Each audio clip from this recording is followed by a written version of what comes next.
बहुत ही आदर और सम्मान के योग मंच पे मेरे साथ बैठे हुए पार्टी के राष्ट्रीय महासचिव, पार्टी के सीनियर नेता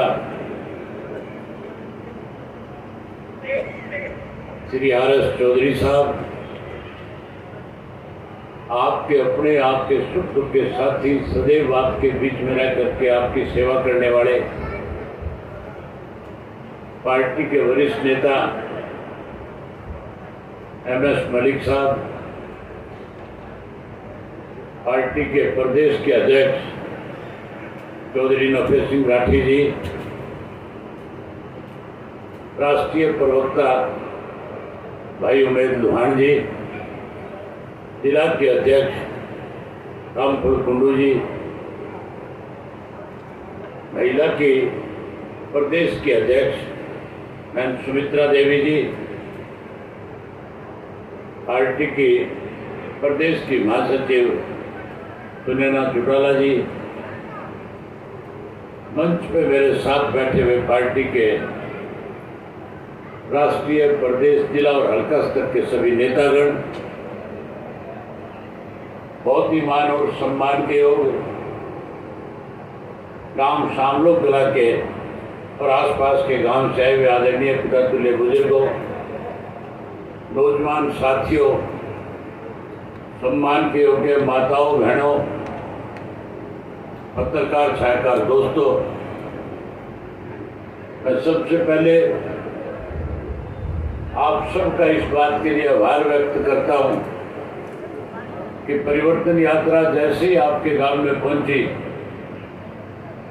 सैकड़ों की संख्या में ट्रैक्टरों के साथ आपने यात्रा का स्वागत किया, अभिनंदन किया,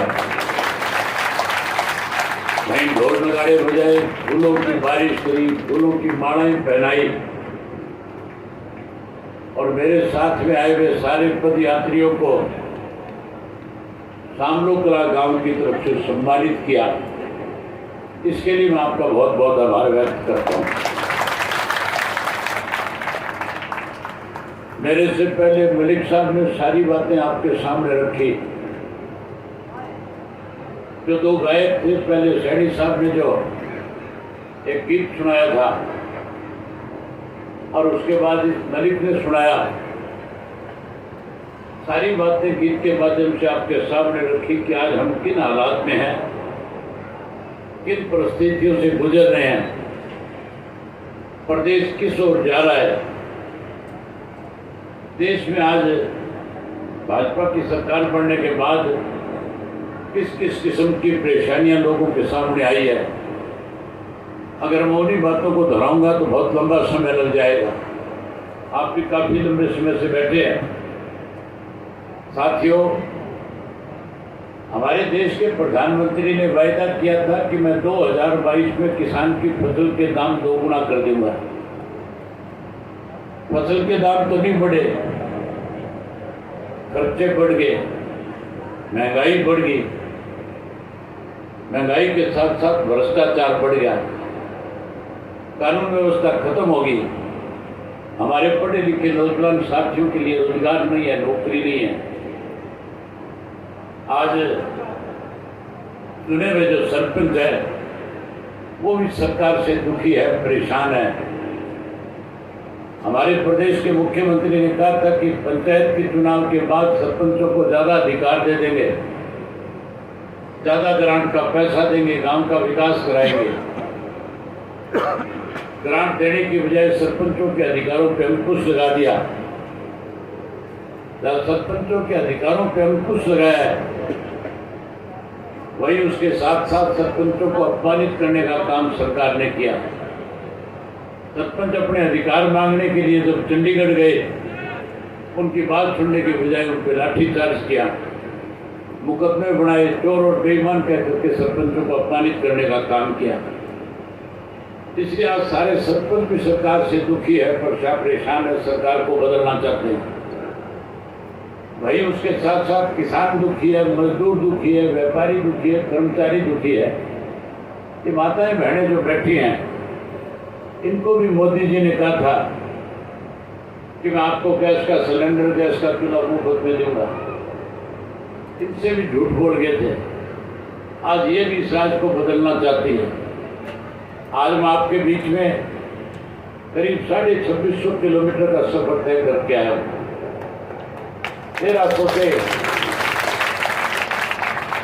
1300 से ज्यादा गांव में लोगों से मिल करके आए हूँ। 61 विधानसभा क्षेत्र में लोगों से मुलाकात करी, गांव, शहर और कस्बों में लोगों से मिल के आया हूँ। मैंने बहुत खुल करके सबके साथ बात करी, आज के हालात पे चर्चा करी, सरकार बनने के बाद किस किस्म के हालात रहे उन पर चर्चा करी, क्या हमने खोया, क्या हमने पाया, इस पर भी चर्चा करी।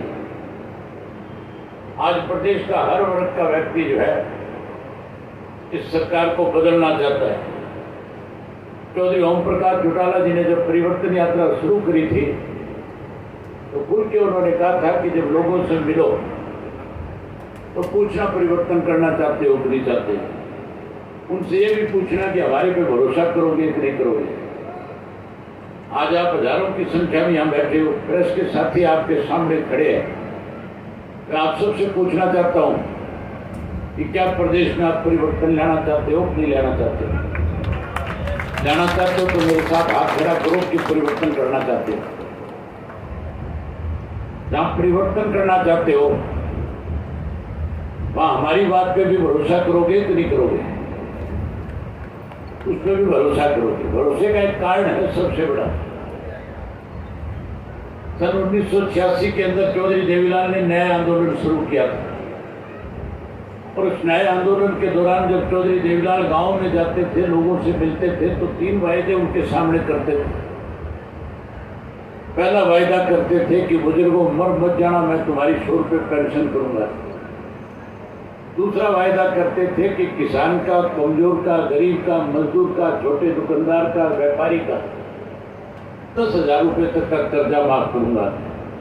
और तीसरा वायदा करते थे कि गरीब की बेटी की जब शादी होगी उसकी शादी में कोई दिक्कत कठिनाई ना हो, उसके लिए 5100 रुपये कन्यादान के रूप में दूंगा। चौधरी बंसीलाल मुख्यमंत्री थे और चौधरी बंसीलाल कहते थे सरकारी खजाने से कोई पैसा नहीं दिया जा सकता।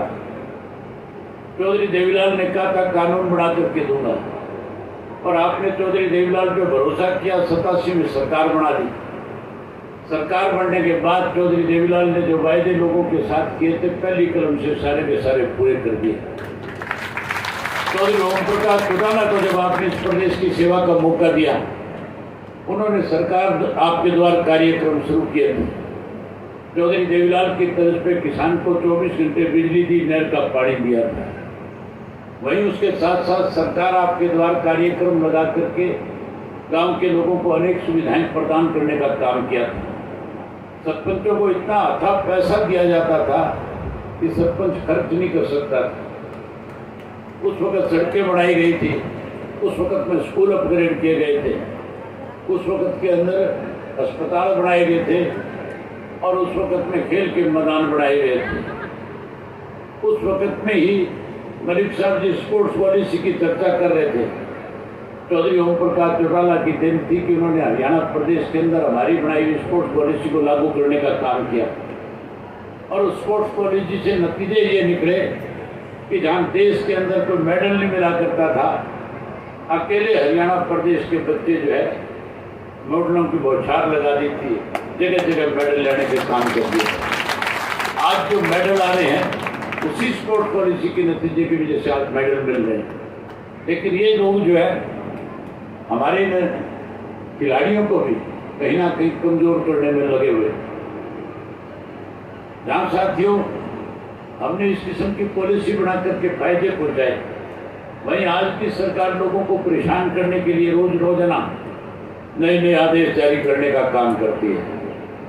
अभी एक नया आदेश आया है, किसान कैसे और ज़्यादा परेशान हो। मुख्यमंत्री ने आदेश जारी किया है कि किसान जब खाद खरीदने जाएगा तो उसको पहले पोर्टल पर लिख करके देना पड़ेगा कि मैं खाद देना चाहता हूँ। ये भी बताना पड़ेगा कि कितनी खाद चाहिए और किस काम के लिए चाहिए। हमारे मुख्यमंत्री को ये पता नहीं है कि किसान को खाद केवल और केवल अपनी फसल पकाने के लिए चाहिए, लेकिन हमें परेशान करने के लिए इस किस्म के आदेश जारी किए जाते हैं। उससे पहले एक आदेश आया था कि परिवार पहचान पत्र बनाया जाए, और उस परिवार पहचान पत्र की वजह से कोई फायदा मिलना तो दूर की बात रही, हमारे बुजुर्गों के सामने, गरीब लोगों के सामने दिक्कत आ गई। उस परिवार पहचान पत्र की आड़ में हरियाणा प्रदेश के 5 लाख से ज़्यादा बुजुर्गों की पेंशन जो चौधरी देवीलाल ने बढ़ाई थी, सरकार ने काटने का काम किया। जहाँ 5 लाख से ज़्यादा की पेंशन काट दी, वही 9 लाख से ज़्यादा गरीब लोगों के पीले कार्ड काटने का काम किया। उसके साथ साथ लोगों को और परेशान करने के लिए एक नया फरमान और जारी कर दिया कि आधार कार्ड को पैन कार्ड के साथ जुड़ाओ, अगर नहीं जुड़वाओगे 10,000 रुपया जुर्माना लेंगे। जुड़वाने जाते हो तो 1100 रुपया लगता है कि नहीं लगता है? 1100 लिया जाता है। चौटाला साहब ने हजारों लोगों के बीच में जब ये यात्रा शुरू करी थी परिवर्तन की, उस वक्त खुल करके कहा था कि अगर हमारी सरकार बनाओगे, चौधरी देवीलाल की नीतियों को आगे बढ़ाओगे, तो सबसे पहले आपके खाते में आपसे लिया हुआ 1100 रुपये वापस करने का काम करेंगे। जहाँ 1111 आपके खाते में वापस करेंगे। वहीं जब ये बुढ़ापा पेंशन काटी गई थी, हमारी विधानसभा का सेशन आ गया था, और मैंने सेशन के दौरान मुख्यमंत्री से कहा था कि चौधरी देवीलाल ने जो पेंशन बनाई थी, तब किसी की इनकम नहीं देखी थी, तब किसी की आमदनी नहीं देखी थी। उन्होंने तो केवल पेंशन बुजुर्गों को मान सम्मान के रूप में देने का काम किया था। आपका ये निर्णय गलत है। आप जो पेंशन काट रहे हो इसको वापस करो और बुजुर्गों को मान सम्मान देने का काम करो। ये जेजेपी वाले 10 के 10 वही विधानसभा में बैठे थे। मैंने इनकी तरफ इशारा करके कहा, मगर अगर तुम्हारे में थोड़ी सी गैरत है, तुम चौधरी देवीलाल का फोटो लगा करके लोगों के बीच में गए थे और कहते थे हम चौधरी देवीलाल की नीतियों को बढ़ाएंगे, 5100 रुपये पेंशन करने का काम करेंगे। सारे से पेंशन बढ़ाई तो नहीं गई, लेकिन कम से कम आज की सरकार जो पेंशन काट रही है, तुम्हें मेरे साथ खड़ा होकर के इस बात का विरोध करना चाहिए, और विरोध करके इस पेंशन को, कटी हुई को वापस बुजुर्गों को दिलवाना चाहिए। लेकिन उनमें इतनी हिम्मत कहाँ थी कि वो सरकार का विरोध कर सके। उनको इस बात का पता था कि अगर खड़े होकर के सरकार का विरोध करोगे तो फिर इस सरकार के अंदर जो आत्म हिस्सेदारी मिली है उससे बाहर कर दिया जाएगा, सत्ता से बाहर हो जाओगे। ये सत्ता के लालची लोगों ने चौधरी देवीलाल की पेंशन काटी जा रही थी और ये बैठ करके तालियां बजाने का काम कर रहे थे। जो चौधरी देवीलाल को आदर्श मानने की बात करते हैं, जो चौधरी देवीलाल की नीतियों पर चलने की बात करते हैं, उन्होंने चौधरी देवीलाल की नीतियों को बीजेपी की गिरवी रखने का काम किया। जहाँ मैंने इसका विरोध किया था, वहीं हमने जब यह यात्रा शुरू करी तो इस बात का फैसला भी ले लिया था कि अगर लोगों ने परिवर्तन किया, सरकार बनाने का काम किया, तो सरकार बनने के बाद जहाँ 5 लाख बुजुर्गों की पेंशन कटी है, हम उनको ब्याज के समेत उनकी पेंशन उनके घर पर पहुँचाने का काम करेंगे। उनका मान सम्मान खूब लौटाएंगे। जब पेंशन उनके घर पर पहुँचाएंगे, वहीं 100 रुपये वाली पेंशन को बढ़ा करके 7500 रुपया करके बुजुर्गों का मान सम्मान करने का काम करेंगे। आज तो हमारे पढ़े लिखे नौजवानों के लिए रोजगार नहीं है, नौकरी नहीं है।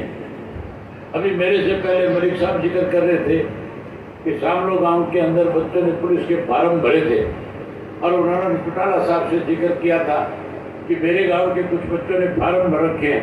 चौटाला साहब ने इनको आदेश दे करके कहा था कुछ बच्चों की बात नहीं है, जो भी शामलो गांव का 10वीं 12वीं पास कर जाए उसको नौकरी लगाना तेरी जिम्मेवारी है, तेरा काम है। और आज मेरी ख्याल है हरियाणा प्रदेश के अंदर पुलिस के अगर अलग से शामलो गांव की बटालियन बनाई जाए तो उस बटालियन से भी ज़्यादा बच्चे इस गाँव के मिले पुलिस की नौकरी करने का काम करें। मुझे जो जानकारी मिली है, हरियाणा प्रदेश में सबसे ज़्यादा सरकारी खजाने से अगर तनख्वाह के रूप में कोई गाँव पैसा लेता है तो उस गाँव का नाम भी शामलो कलाई है।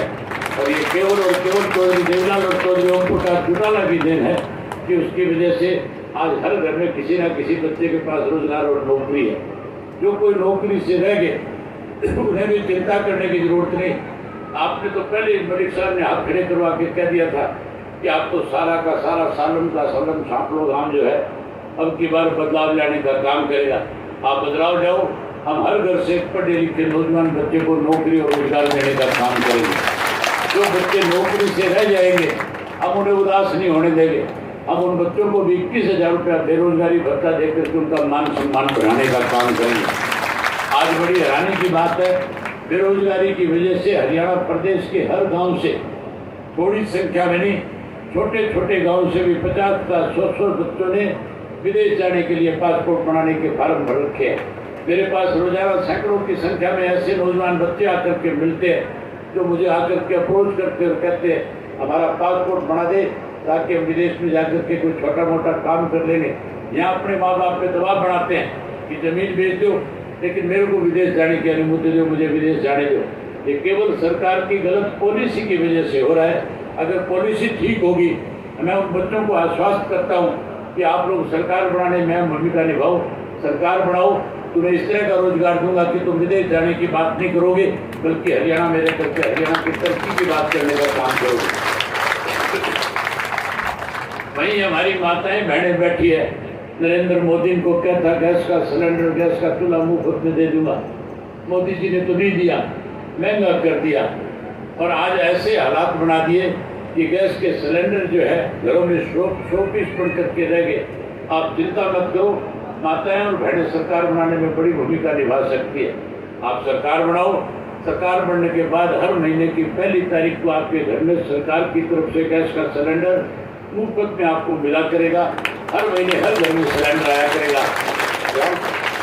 जहाँ गैस का सिलेंडर देने का काम करेंगे, वहीं उसके साथ साथ 1100 रुपये आपकी रसोई के भी देंगे ताकि लून मिर्च की भी दिक्कत आपको ना आए, वो भी साथ में देने का काम करेंगे। यहाँ ये सारे काम करेंगे।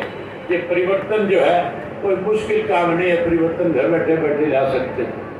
इस परिवर्तन के लिए कोई जिद्दोजहद करने की जरूरत नहीं, आंदोलन करने की जरूरत नहीं। इसके लिए केवल एक काम करना शुरू कर दो। जब सुबह सवेरे अपने बड़ों को राम राम करते हो, जब मान सम्मान देते हो, पैर चुटकार करके आशीर्वाद लेते हो, उस वक्त कहना शुरू कर दो साथ में परिवर्तन करो। क्या कहना शुरू करोगे? संख्या बड़ी है, आवाज कम है। इस सरकार ने तो इस तरह के हालात पैदा कर दिए कि थारी आवाज भी निकालने से लगी। दोबारा बताओ क्या कहोगे? परिवर्तन करो। जेजेपी तो खत्म होगी कि रह रही है भाई? होली खत्म कि नहीं होली? कोई रह भी रहे तो उसको मेरी तरफ से कहना कि भाई तू इन लोगों के साथ रह करके क्यों बदनामी मोड़ लेता है? मैंने 3 पीढ़ी से हमारे साथ काम किया है, तो फिर से इंडियन नेशनल लोकदल पार्टी में हम तेरा फिर से मान सम्मान करेंगे, हम तेरे साथ भेदभाव नहीं करेंगे। क्या उनका मान सम्मान करेंगे? वही उसके साथ साथ कोई बीजेपी वाला मिल जाए, कोई कांग्रेस वाला मिल जाए, तो साथ ही उसको 3 बार को परिवर्तन करो, परिवर्तन करो, परिवर्तन करो। जब 3 बार कहोगे और दिन में 20-30 बार मिलेगा, हर बार यही बात कहोगे तो परेशान हो जाएगा। और जब आदमी परेशान हो जाता है तो फिर घर जाकर उन्हीं बातों को दोहराने का काम करता है। तो घर जाकर के ये नहीं कहेगा घरवाली को रोटी बना दे, चाय बना दे, फिर वो भी घर में बढ़ता जाएगा और कहता जाएगा परिवर्तन करो, परिवर्तन करो, परिवर्तन करो। परिवर्तन आ जाएगा कि नहीं आ जाएगा? बस तो यही बात आपसे कहने के लिए आया था। आज जहाँ चौधरी देवीलाल का एक सपना था बिजली पानी का प्रबंध हो, भ्रष्टाचार बंद हो, आप सरकार बनाओ। हम सरपंचों को खुली छूट देंगे, जितनी पाबंदियां लगी सारी खत्म करेंगे, करोड़ों करोड़ों रुपया गांव के विकास के लिए देने का काम करेंगे। मैं जब गांव में आ रहा था, मलिक साहब मेरे साथ थे रामकली से, और मुझे बता रहे थे कि प्रताप सिंह खैरों ने हमारे गांव के अंदर हॉस्पिटल बनाया था, लेकिन हमारी इस हॉस्पिटल का दर्जा खत्म करके आयुष्मान का दर्जा दे दिया गया। आप निश्चित रहो, आप दोबारा से सरकार बनाओ, इसी हॉस्पिटल को उसी पुराने दर्जे पे ले जाकर के खड़ा कर देंगे और ऐसा हॉस्पिटल बना करके देंगे कि जुलाना शहर के लोग भी और तीन शहर के लोग भी आपके हॉस्पिटल में आकर के इलाज कराने का काम करेंगे। आपके गांव की किसी व्यक्ति को जाना नहीं पड़ेगा। वहीं चौधरी देवीलाल के सपने को साकार करेंगे, बिजली पानी का प्रबंध करेंगे, भ्रष्टाचार बंद करेंगे। आज नहर का पानी 42 दिन से आता है, फिर नहर का इतना पानी देंगे कि नहर में काई लगने का काम होगा। जहाँ आपको पानी पूरा देंगे, भाई बिजली भी आपको 24 घंटे देंगे। बिजली 24 घंटे देकर के किसान की खेत की फसल पकाएंगे। और उसके साथ साथ आज जो मीटर बार लगे हुए हैं, बिजली के बिल जो ज़्यादा आते हैं, जिसकी वजह से आज आप परेशान हो, आप सरकार बनाओ, ये बार लगे हुए मीटर सारे पड़वा करके जोड़ों में फिंकवाने का काम करेंगे। और नए ऐसे मीटर नए ऐसे मीटर आपके घरों में लगा करके देंगे जिनकी गरारी 500 पे आकर के फंस जाएगी, 500 से ज़्यादा किसी का बिल नहीं आएगा। ये सारी चीज़ें परिवर्तन आने के बाद होगी। मैं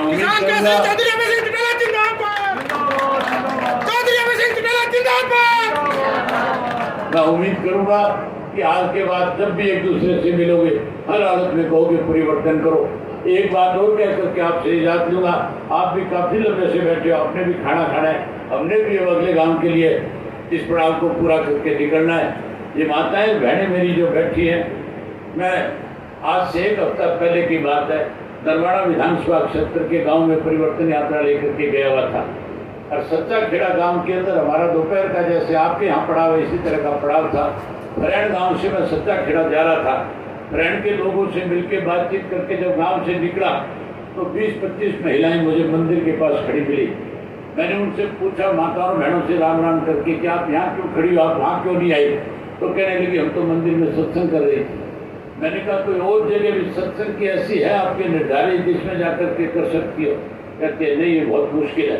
कभी मंदिर में करते हैं, कभी दरवाजे में बैठ करके करते हैं, कभी किसी पेड़ की छाया में बैठ करके करते हैं। मैंने कहा आप राज बनाओ, निश्चिंत हो जाओ, हम हर गांव के अंदर माताओं बहनों के लिए एक ऐसा बढ़िया सत्संग भवन बना करके देंगे जिसमें माताएं बहनें बैठ करके राम का नाम लेने का काम करेगी।